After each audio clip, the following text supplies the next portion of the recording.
Gobierno de Navarra. Nafarroako gobernua.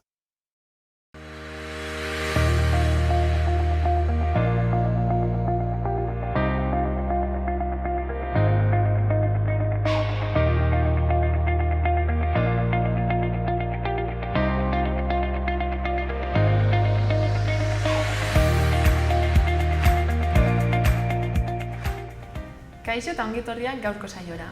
Gaur, geltokiko koordinatzaile den Katrin Ginearekin, Maisonabe hoteleko Leire Alemanekin eta orain ardura mugimenduko Julio Villanuevarekin izango gara. Orain, has gaitezen saioarekin. Ikusitzagun gaurko egunkarietako azalak. Diario de Noticiasekin hasiko gara. Titularrak COVID-19aren berragertzean nabarmentzen du. 23 positiborekin tuteran ezkontza baten ondoren eta 5 Iruñean. Argazkiaren bidez aldiz, Lakidainen duela 2700 urteko herriska bat aurkitu dutela jakinarazten du. Horretaz gain, Osasuna kirolbet apustu etxetik bereiziko dela jasotzen du Notiziasek azalean. Gaia aldatuz, Txantreako emakume heldu baten heriotzagatik 9 urteko kartzela zigorra ezarri dutela aipatzen du Notiziasek. Baita alkate eta kolektiboak agoitzen Siemens Gamesa ixteren aurka agertu direla ere. Bestalde, Europak lurzoru klausulen bidezko akordioak deuseztatzeko atea ireki duela azpimarratzen du azalak. Eta laboral kutxaren arabera, Nafarroak 8,6% behera egingo duela ere nabarmentzen du. Bukatzeko, La Caixa eta Kan fundazioek kolektibo zaurgarrietara 1 milioi bat bideratzen dutela jakinarazten du gaurko Diario de Noticiasek. Diario de Navarrara pasako gara orain. Titularrak agerraldi berriak azpimarratzen ditu. Bata tuterako ezkontza batean konfirmatutako 23 kutsaturekin eta Iruñean bestea, familia bilera batean baieztatutako 5 kutsaturekin. Argazkiaren bidez, bestalde, maskararen uneoroko behartutako erabilera zabaltzen ari dela jakinarazten du. Horretaz gain, Nadia Calviñok Donojoeren aurka galdu eta beraz, Eurotaldearen burua Donojoe izango dela jasotzen du azal honek. Futbolari dagokionez, Osasunak kirolbetekin duen harremana deuseztatu egin duela nabarmentzen du egunkari honek. Eta gainera, Patxi Izkok xahutu zituen 1,880 milioi euroen erabilera aztertzen du. Bestalde, COVID-19aren krisia arintzeko Nafarroako Aliantza Soziala azpimarratzen du. Eta gai aldatuz, Ana Urmeneta tombolaren arduradunari ere tartea eskintzen dio. Azkenik, Arangurenen Irulegiko erromatar aurreko herria agertu dela jakinarazten du. Gararekin jarraituko dugu. Maialen Iriarte Euskal Herria Bilduko hautagaiari eskaintzen dio protagonismoa. Iriarteren hitzak azpimarratzen ditu, esanez, orden eta aginte gobernantzaren eredua aldatu egin behar dela. Argazkiaren bidez, arazorik gabe bozka daitekeela adierazi dutela jakinarazten du. Horretaz gain, tuteran egindako ezkontza batek lehen 34 PCR-etan 23 positibo eman dituela nabarmentzen du Garak. Baita Baionan fiskalak Aranbururen alde egin arren kontra egin diotela Parisen. Bukatzeko, Atletikek galdu eta Europatik urrundu egin dela aipatzen du, eta Eibarrek berdindu eta jeitxierara hurbildu dela. Berriarekin bukatuko dugu. Titularrak tuteran 23 positibo eta Iruñean 5 agertu direla jakinarazten du, eta Ordizian jada 58 direla. Irudiaren bidez, Inigo Urkulluren hitzak nabarmentzen ditu, esanez, demagogikoak direla ezker eskuma eskemak. Bestalde, egunotan COVID-19 probetan positibo eman dutenek ezingo dutela etzi bozkatu jasotzen du berriak azalean. Baita Anxo Quintana, Galiziako presidente ohiari egindako elkarrizketaren zati bat ere. Horretaz gain, Jaurlaritzako Hezkuntza Saileko euskara buruak kargua uztea erabaki duela azpimarratzen du egunkariak. Eta bukatzeko, kiroletan, Toko Xengelia Baskoniako kapitainak zaleei beti arte esan diela aipatzen du, Moskura abiatzeko. Udalerrietako albisteak ikusiko ditugu. Zizurrekin hasiko gara. Udan zizurren nik zizurren kanpaina aurkeztu dute. Uztailaren 15ean tombola bat abian jarriko da, eta boleto guztiak banatu arte iraungo du. Osotara, 73 saltokik parte hartuko dute, eta 900 opari zuzen banatuko dira. Erosleak egiten duen 5 euroko erosketa bakoitzaren truke, boleto bat jasoko du. 30 euroko erosketa arte, hau da, gehienez, 6 boleto jasoko ditu erosketa bakoitzean. Sari zuzena ez duten boletoek gainera zenbaki bat daramate. Udalak banatuko diruen 100 euroko erosketen bonoan zozketan parte hartzeko. Boletoak trukatzeko epea 2020ko abenduaren 31 arte luzatuko da. Antsoainera pasako gara, hemen hurrengo ikasturterako hezkuntza zentroetan jateko udalaren dirulaguntzak emateko deialdia zabaldu dute. Interesdunek eskabidea behar bezala beteta aurkeztu beharko dute Antsoaingo udalaren bulegoetan abuztuaren 31 baino lehen. Eta informazioa, aurkeztu beharreko dokumentuak eta argibide guztiak udalaren webgunean kontsulta daitezke. Horretaz gain, udaletik jakinarazi dutenez, Antsoaingo 2020ko jaiak ofizialki bertan behera geratu dira, eta hau azaltzeko komunikatu bat kaleratu dute. Iruñarekin bukatuko dugu.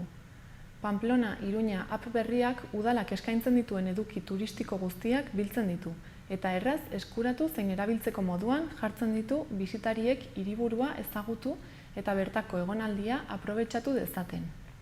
Aurtengo udako eskaintzan badira zenbait gauza azpimarragarri.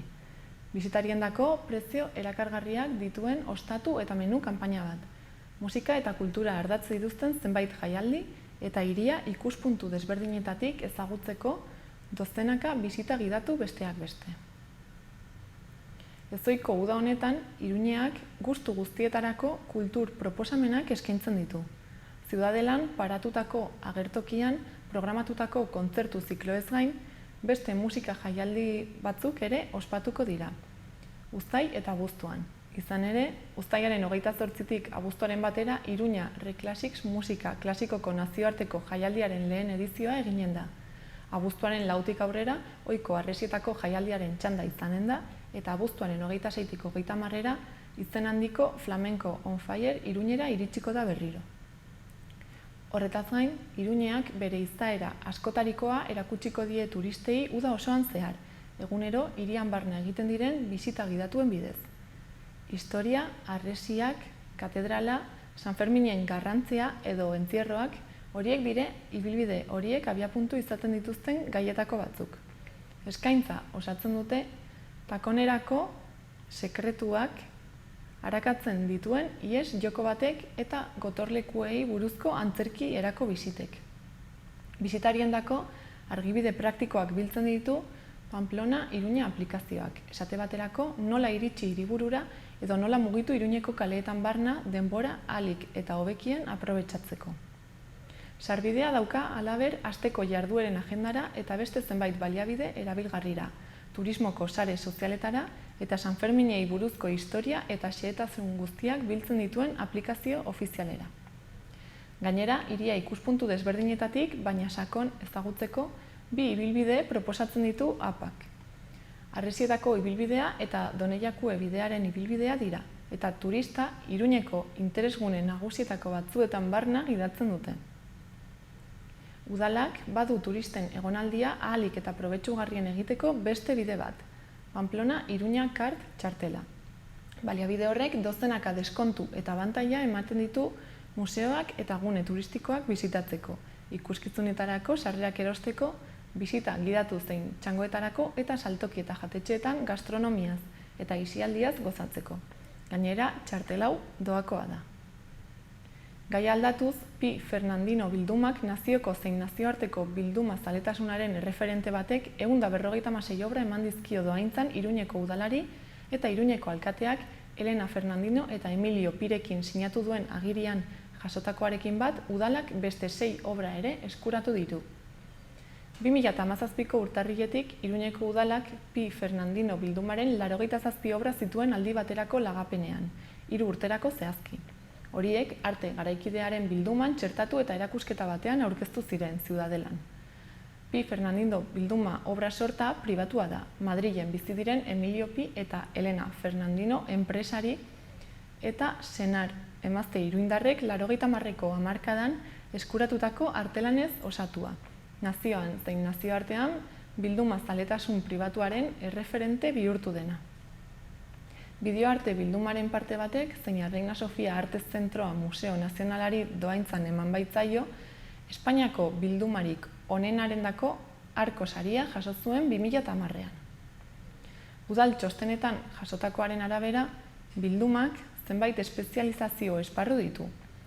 Eta horien artean bada batetik 80ko hamarkadan Espainian gailendu ziren artisten lan grafikoez osatutako funts nagusi bat. Eta bestetik, testuinguru horretan ere oso garrantzitsuak izan ziren egileek formatu txikian egindako edizio berezien sorta bat. 1983 eta 2007 artean egindako sormen lanak dira, nahiz eta gehienak 80ko hamarkadakoak diren. Hamarkada horretan, Espainiako obra grafikoak goia jo zuen nazioartean. Bai sortzaileek lortutako ospeagatik, bai lan horien merkaturatzeak piztutako interesagatik. Obra berri hauekin udal bildumak barne hartzen duen arte panorama osatuko da, nabarmen osatu gainera. Hala, obra kopuruagatik, nola egileen, kalitatearengatik, zein adierazgarritasunagatik. Bildumak 20. mende amaierako Espainiako artearen kontakizun koherente bat eratzen du, haren lan grafikoetatik abiatuz.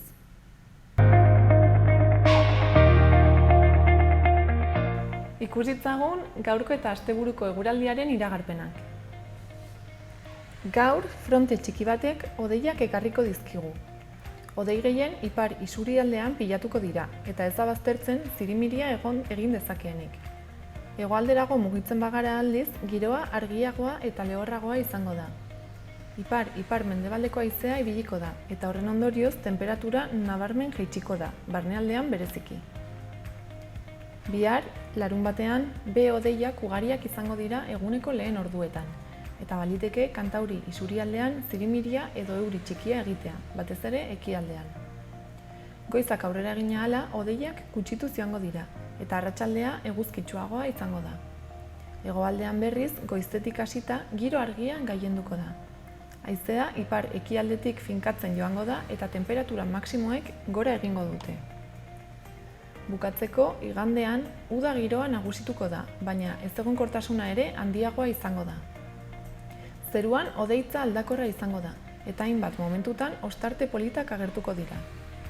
Alabaina, ezegonkortasunaren ondorioz hodei trinkoak ere ager daitezke, eta baliteke zaparrada trumoitsuren bat edo beste botatzea. Goizean, hego ekialdeko haizea ibiliko da, eta arratsaldean ipar ekialdetik finkatuko da. Temperaturak gora egingo du, eta maksimoak 25 eta 30 gradu artean ibiliko dira. Goazen orain, gaurko eguneko efemerideak ikustera. Gaurko egunez, 1509 urtean, Jane Calvin elizaren erreformatzailea eta kalbinismoaren sortzailea jaio zen. Gainera, gaurkoa bezalako egun batez ere, baina 1856ean Nikola Tesla fisikari, matematikari, asmatzaile eta ingeniari elektriko serbiarra jaio zen. Horretaz gain, 1928ko uztailaren 10ean Howard Hughesek marka berria ezarri zuen munduari 91 ordutan bira ematean. Eta bukatzeko, 1981 urtean Boris Yeltsin Errusiako presidente hautatu zuten. Koronavirusa prebenitzeko gomendioak. Sarri garbitu eskuak urarekin eta saboiarekin.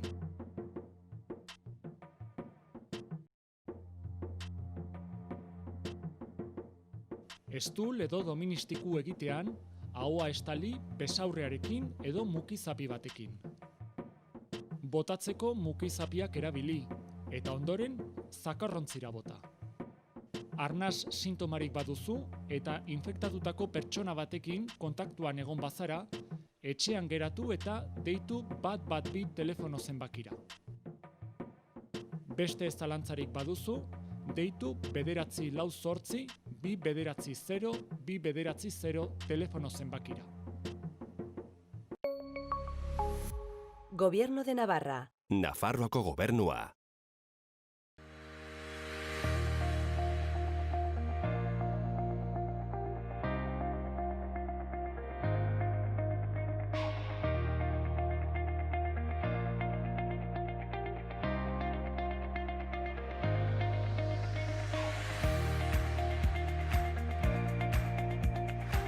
Kaixo Leire, zer moduz? Kaixo egunon, ondo gaude.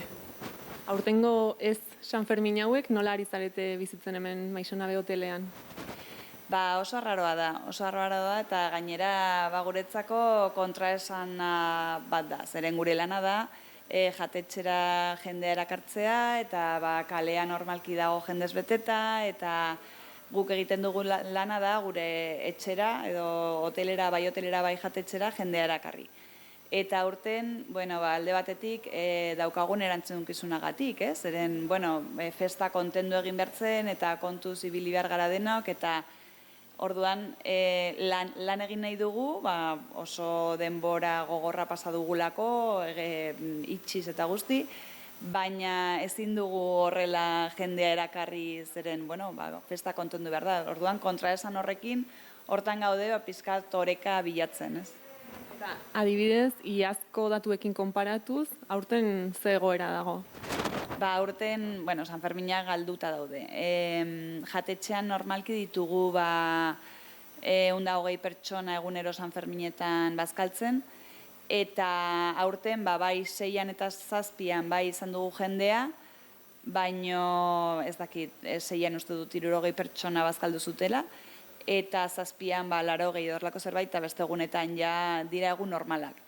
Eta gainera 6a izan zen jendea hori, nik uste dut zegoela kontu handiz ibili zen, eta taberna eta jatetxe guztiak ibili ginen ere horrela kezkatuta, ez? Ia zenolako festa egin behar zen edo gertatu behar zen, eta orduan lan egin dugu larun bat normal bat bezala. Eta adibidez saiatu zarete nolabait, ezakit jendea gehiago erakartzen bai hotelera eta bai jatetxetara, naiz eta San Ferminik ez egonez, bagian beste modu batez zerbait bultzatzen edo berrikuntzaren batekin. Oraingoz hori ireki dugu eta oraingoz ez oso kezkaturatan geundelako hori egun hauekin. Eta orduan ibili gara normalean egiten dugu programa bat, aktibitate programa bat, eta badugu musika kalean, badugu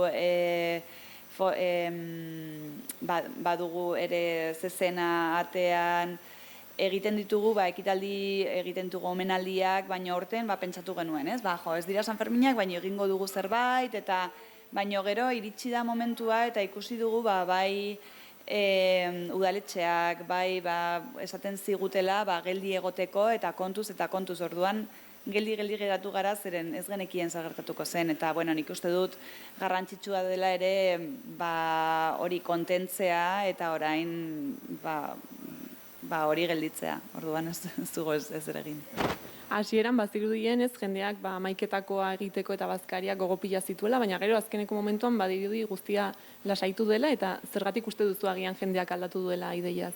Hori gertatu da, nik uste dut beldurtu garela. Denok badakigu zer gertatzen den hemen uztailaren 6an eta 7an, eta orduan hori ezin dugu orain egin. San Ferminak dira koronavirusentzat guztiz kontrakoa, ez? Gaude denak elkarrekin, besarkadak ematen eta dantzatzen elkarrekin, eta orduan hori ezin dugu egin. Orduan jendeak hori kontutan ibili da eta gelditu gara denak.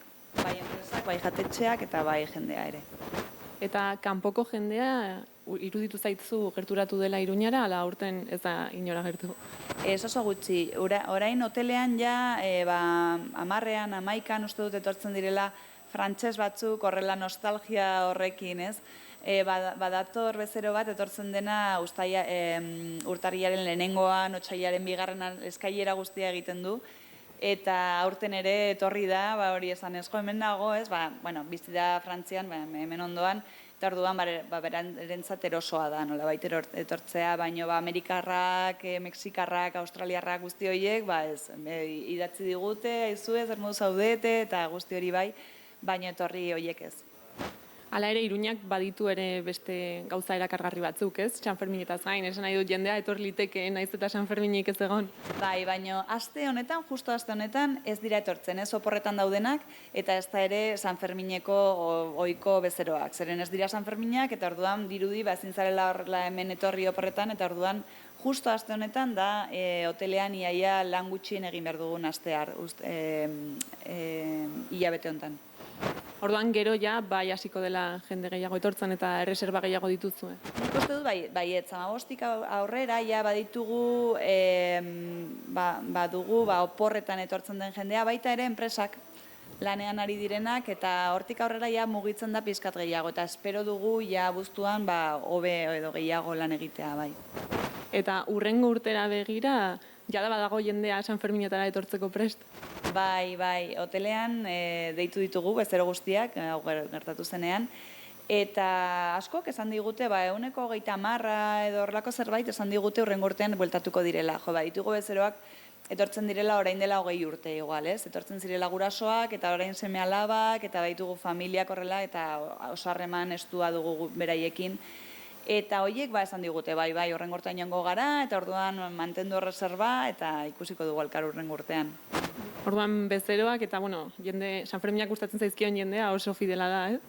Bai, etortzen dira ona, ez dakit, iristen dira zeian eta ematen dizute besarka da eta kriston poza eta bai, oso emotiboa da, bai, egun horiek, bai. Orduan, esango zenuke aurten nolabait guztiok sakrifikatu behar izan dugula ere gizartearen onurarentzat. Bai, hori da, ez? Gertatu dena, ez dago gure esku eta uste dut gu orain, gure daukagun erantzunkizun honengatik, geldiagon behar garela eta hori kontendu behar dugu, nolabait ere. Eta uste duzu bi aste hontako galerak nolabait konpentsatuko direla noizbait moduren batean?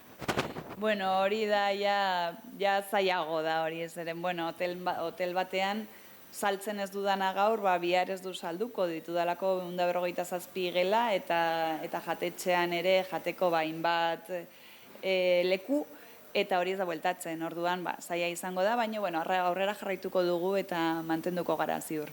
Eta nola deskribatuko zenuke momentu, egun hauetan Iruñean dagoen giroa edo?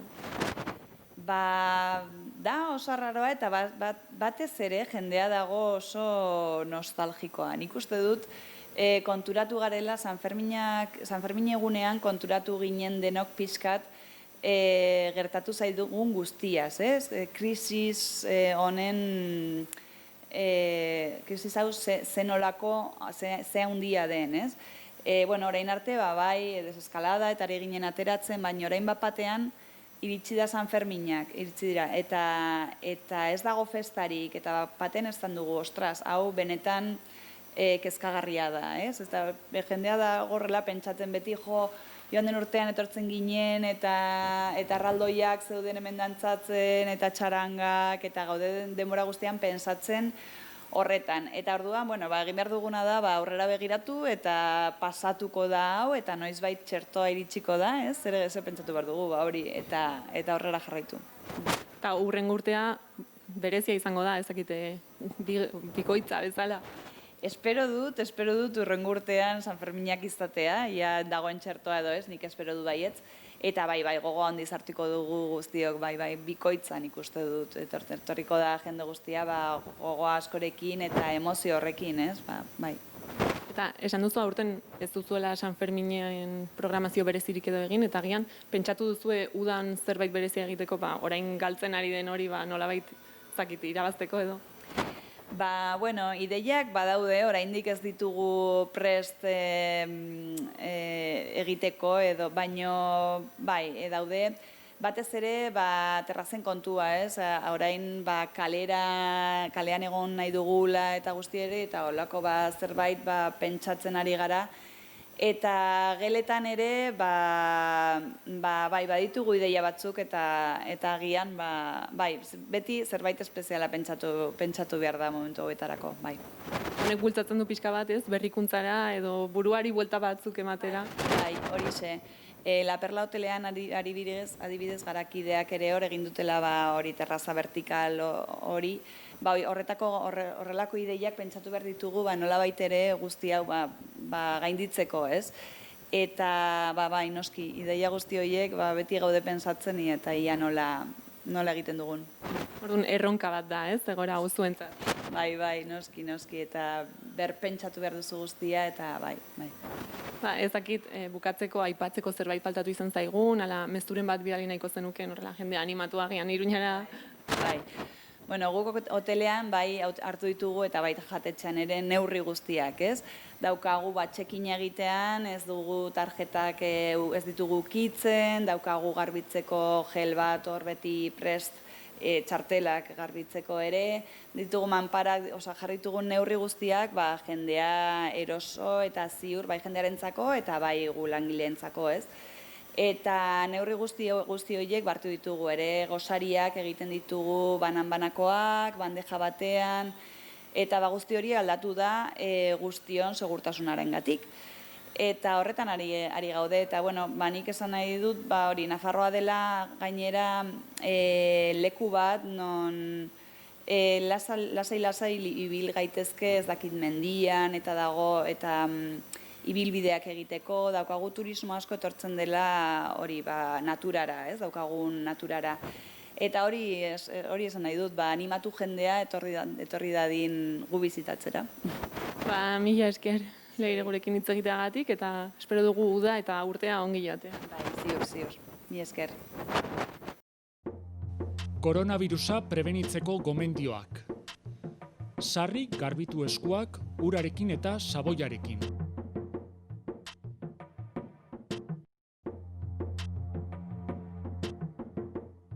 Estul edo doministiku egitean, ahoa estali besaurrearekin edo mukizapi batekin. Botatzeko mukizapiak erabili, eta ondoren zakarrontzira bota. Arnas sintomarik baduzu eta infektatutako pertsona batekin kontaktuan egon bazara, etxean geratu eta deitu 112 telefono zenbakira. Beste zalantzarik baduzu, deitu 948 290 290 telefono zenbakira. Gobierno de Navarra. Nafarroako gobernua. Orain hemen gurekin Julio dugu, bera orain ardura taldeko ekimeneko kidea da. Kaixo Julio, zer moduz? Kaixo, ongi eta zuek. Ongi baita ere, ja pixka bat egoera normaltzen, ez? Bat irudi, gora bera batzukin. Hala ere, HT-aren inguruko egoera ez da asko aldatu, ez? Ez da bat ere aldatu zoritxarrez, tamalgarria bada ere, baina segitzen dugu betiko albistekin, hori adibidez Donostiko HT-ren dako eltoki berriaren obrak hasiko direla, gero jakin izan dugu adibidez Hernani Astigarraga zatia eta Iruneko lotunea ere esleitu dituztela obra horiek, gero Atxondon ere segitzen dutela, zer esanik ez hemen Nafarroan.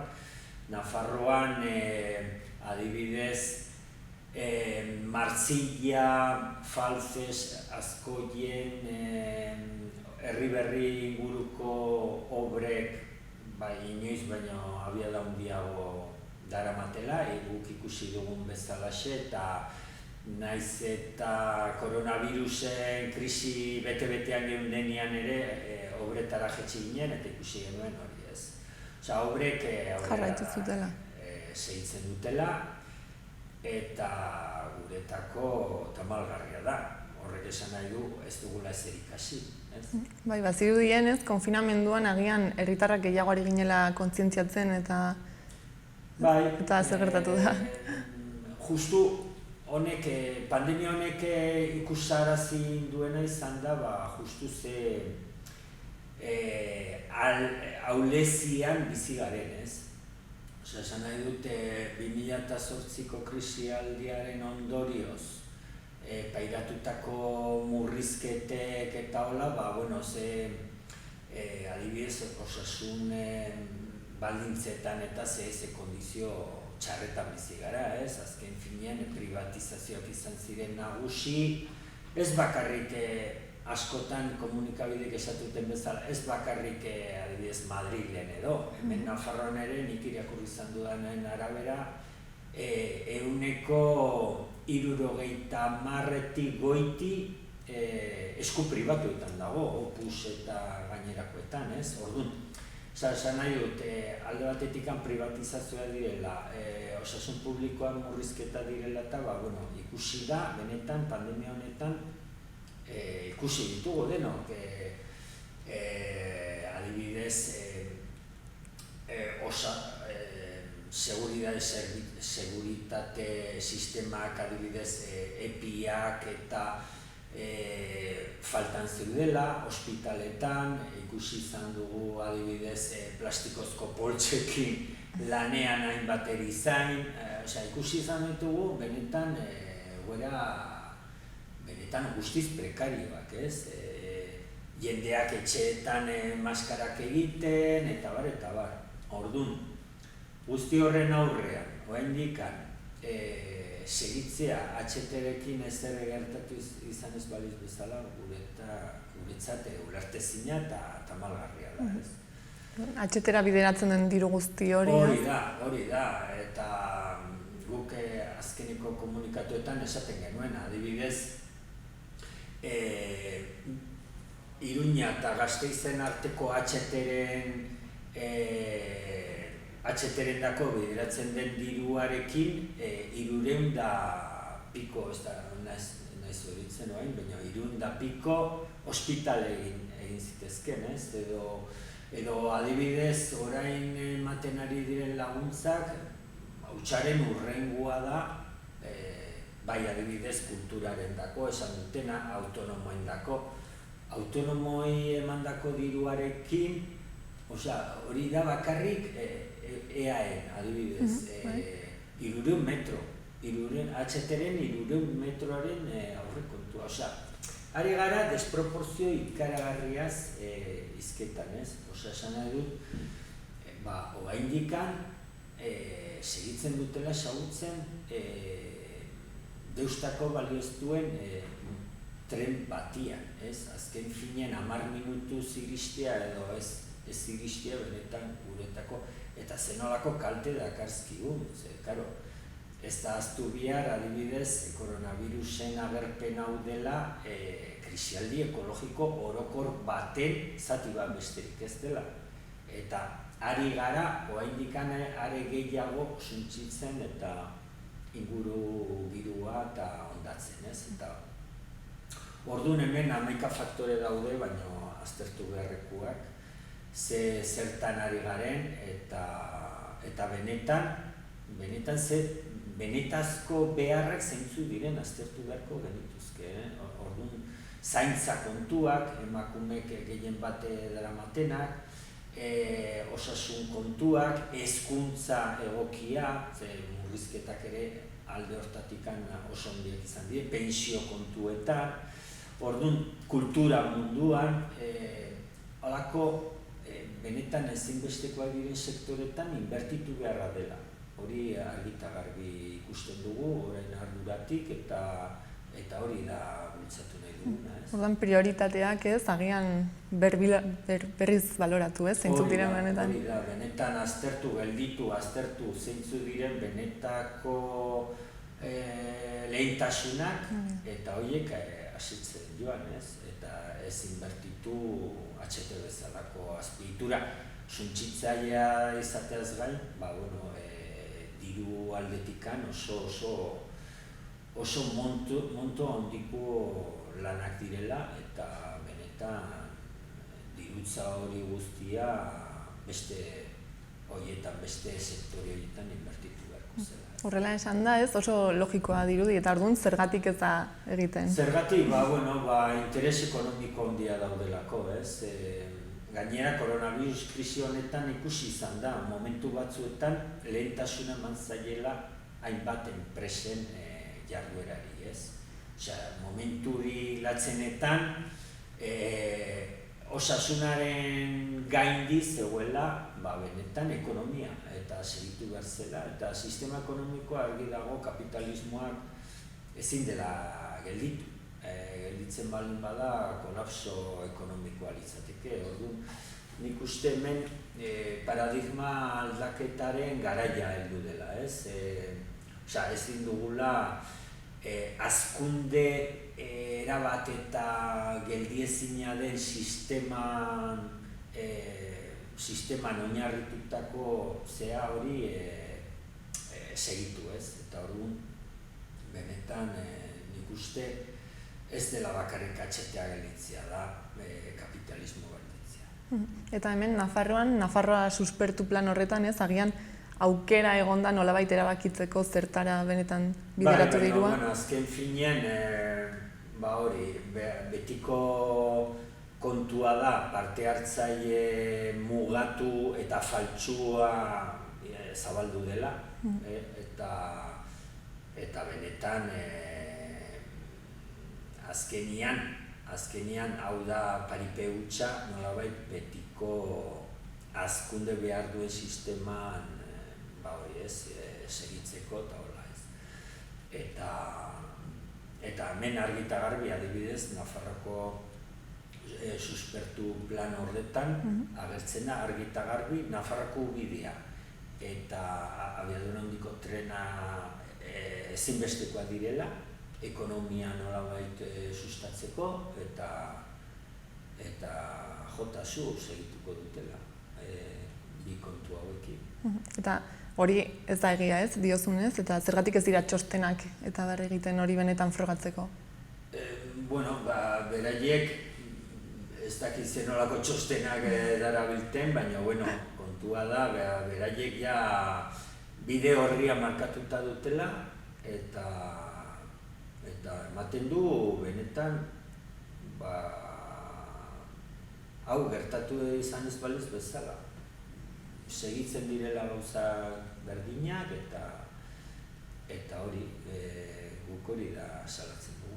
Eta gertatu den guztiarekin ez bada ezer aldatu, zer gertatu behar da benetan atxetea geldiarazteko edo ez egiteko?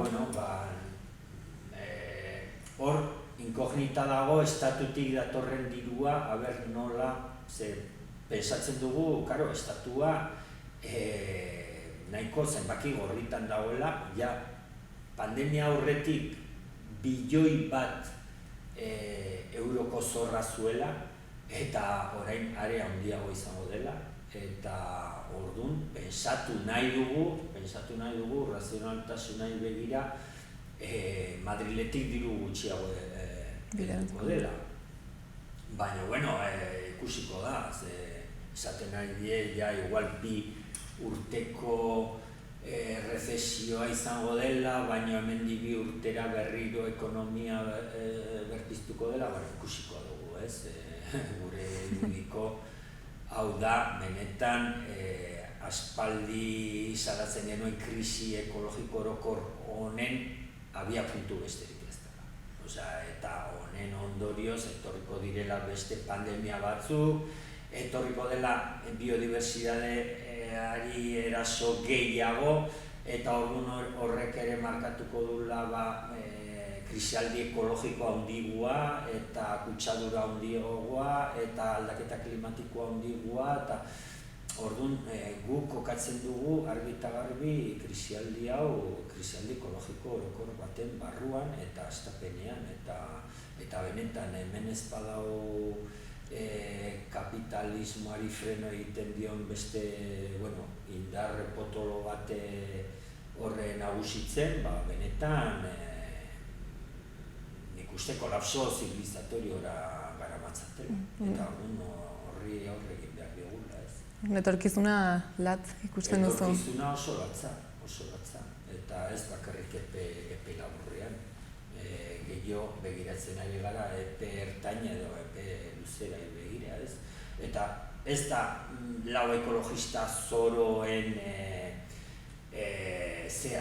ikusmena. Hau aspaldi nik uste aginte akademikoetatik eta unibertsitatetik eta hainbat adituen partetik aurreikuspen hau ikusten da. Badire hainbat eta hainbat Nobel saridunek eta bar esan dutena hori. Hau galbidera garamatzala, sistema dela eta hori, eta aldatu beharra da hori. Hala ere, azken urtetan bai gazte gehiago ez, hasi direla mugitzen klima aldaketaren kontuarekin eta indar gehiago hartu duela orain azken boladan? Bai, nik uste kontzientziazio handitu dela, gehien bat gazte jenden gandik eta hola, baino bildur naiz ez ote den ere halako, ez dakit, kritika kosmetiko samarra, ez? Osea, esan nahi dut, bakarrik parametroetan, ez dakit zenbat gradu ez hilotzearena, ez dakit zenbat tonelada CO2koak ez hilotzea, osea, nolabait, sistemaren parametroaren barruan dagoela, ez? Eta ni faltan, edo gu faltan botatzen duguna da, benetan errotiko kritika sistemari, ez? Osea, azken finean kapitalismo berdeak ere bide berberatik garamatzala, agian egiten alduena da pixkot luzatu kolapsoaren data, baino benetan hemen ez kapitalismo berde, ez marroia, ezin dugula segitu, ez? Bueno, agian abia puntu bat izan daiteke? Baleike, baino, bueno, hainbat adierazpenetan, gehien bat, adibidez, hauek egindako Fridays for Future-ek eta, bueno, aztertu beharra da, ez? Osea, esan nahi dute, ematen du ez dutela benetan sakoki sartu nahi benetako aferan, ez? Eta, Bueno, zuek duela aste pare bat mobilizazioak egin zen dituzten Nafarroako herri desberdinetan, eta orain pentsatua duzue beste zerbait egitea etorkizunen begira? Orain ari gara aztertzen datozen mobilizazio, baina ez daztu bihar orain uda bete-betean gaudela, eta horrek galerazten duela zertxo bai, baina bai, guk orain esan nahi dut, ekimen nahiko gaztea dela, koronavirusen bete-betean aterazela, gehien bat gure asmoa da ez bakarrik HT-ren aurkako mugimendua, baita ere hainbat sektoretako jendea eta kolektiboak batzea ekimen honetan. Azkenean eskatzen duguna da arrazionaltasuna edo nagusitzea kasu honetan, eta sektore asko kaltetuta aterako dire pandemia honetatik. Ez da aztu behar adibidez hor badirela, osasun langileez gain, hezkuntzak segituko dituela murrizketak pairatzen, gero pentsioetan zer esanik ez, hainbat, eta orduan guk sektore guztioi helarazi nahi dugula reforma fiskala bezain importantia dela benetan gastuetan erreparatzea, eta gastuetan gaur egun Euskal Herri mailan gasturik handiena HT-rena dela. Orduan, bai, reforma fiskala ongi dago aztertzea eta emendat eta aberatsei zergak eta emendatzea, baina beste aldetikan ere gastuak begiratu eta beste gastuk benetan sahiesgarriak diren edo sobran dauden edo orduan, horien artean HT-a dela. Eta orduan gure asmoa da ahalik eta sektore gehien batzea arrazionaltasunerako deio honetan bat egin dezaten, ez? Eta orduan, justu, bai, datorren hilabeten egingo dugu olako bilera, lehenbiziko bilera aurrez aurrekoa izango duguna, ze guain arte dena telebilerak izan dire, baina benetan aztertzeko zeintzuk izango diren hurrengo urratsak eta nik uste udazkenari begira zeozer ere planteatuko dela. Orain, ez da aztu bihar beste ekimen badagoela martxan, eta hori da Euskal Herriko udalerri guztietan, udal guztietan aurkeztu direla mozioak, nolabait HT-a gelditzeko eta HT-an gastatzen den sos guztiak beste lehentasunei zuzentzeko, eta hori goizala berandu udal guztietan eztabaidatu eta onartu edo ez, baina aztertu beharko dute. Hori da, orain martxan dagoen ekimena. Orduan behintzat hitz egingo da, ez? Hortan gutxienez hitz egingo da, eta benetan HT-ren kudatzaileei argi eta garbi esan beharko dute, nahiago dutela porlanean eta hormigoian gastatzen segitu, osasungintzan, edo hezkuntzan, edo pentsioetan, edo baino, ez? Orduan, benetan hor agertuko da, eta hainbat tokitan galtzen baldin badugu ere, guk horri etekin atera nahi dugu, benetan, lotxagorritzen ditugun gure HTren aldeko agintariak.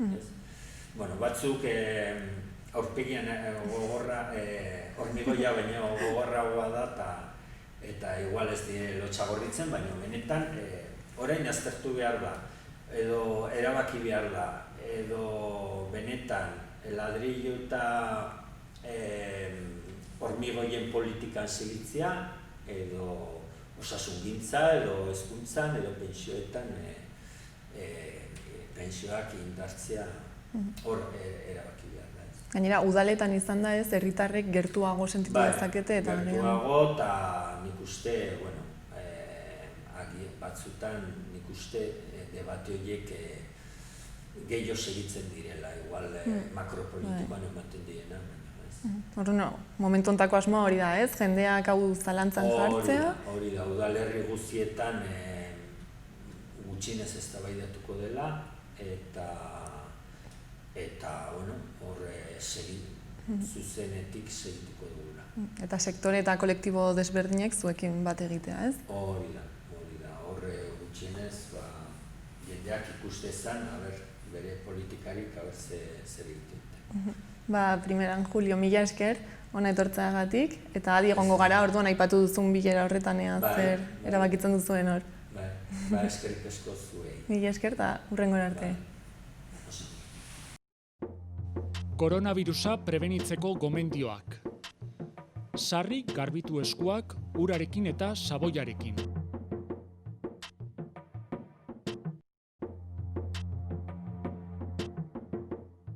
Estul edo doministiku egitean, ahoa estali besaurrearekin edo mukizapi batekin. Botatzeko mukizapiak erabili, eta ondoren zakarrontzira bota. Arnas sintomarik baduzu eta infektatutako pertsona batekin kontaktuan egon bazara, etxean geratu eta deitu 112 telefono zenbakira. Beste ez zalantzarik baduzu, deitu 948 290 290 telefono zenbakira. Gobierno de Navarra. Nafarroako gobernua. Gaurkoz hau izan da guztia. Orain, Agoan taldearekin bideoklip berri... gaizki.